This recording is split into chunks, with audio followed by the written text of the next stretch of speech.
Alright guys, so my BMW 325i, finishing up the install of my roof rack. It's pretty easy. I mean, it's kind of easy. The instructions are sort of vague. I mean, they kind of tell you what to do. All in all, I like it. Just for this, I wish it was a little cleaner. I wish it has I wish I had like a cover where it looked nicer. It didn't just look like something sticking into the car. But it's okay.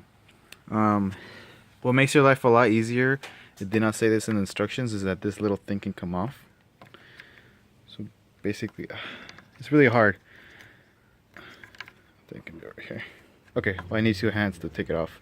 But the little plastic door, you can actually take it off.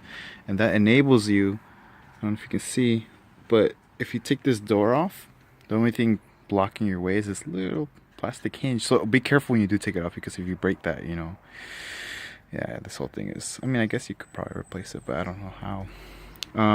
After that, the tool, let's see.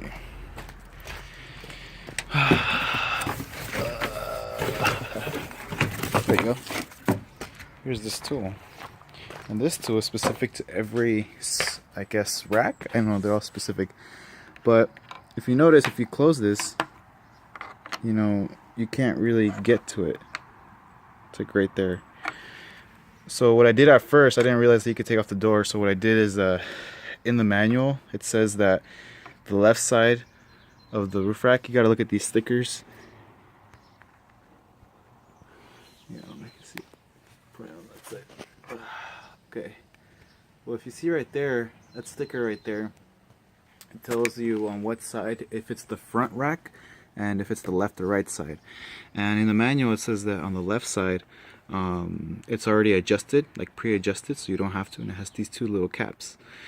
So I was like, okay, so I installed it, but this is the problem I ran into. I didn't know that you could take this thing off. It doesn't say in the manual either.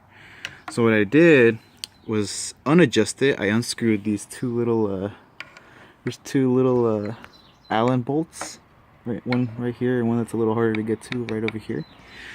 And what I did is that I tightened these ones down first. I took those, I didn't take them completely off, the 2 Allen bolts on each side, but then what I did is I moved them around. So I pushed this one all the way here and I tightened it down, and then I pulled this one all the way over here and I tightened that one down.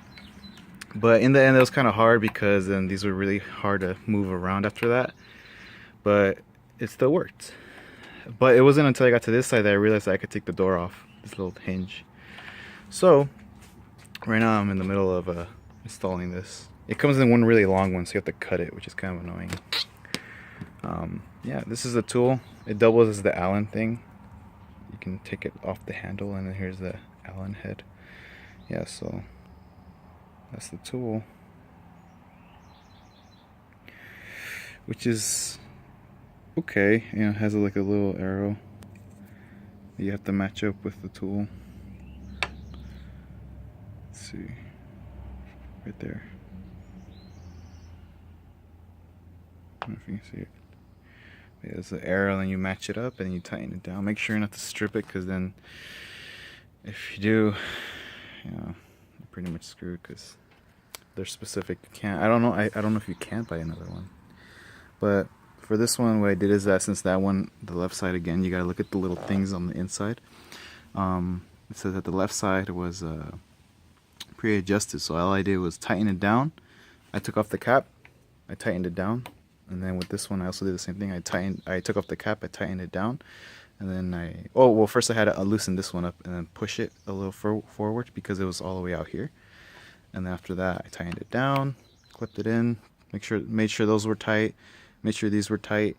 The weird thing is that it comes with little caps for the Allen heads to adjust the bars, but it only comes with 2 covering the left sides.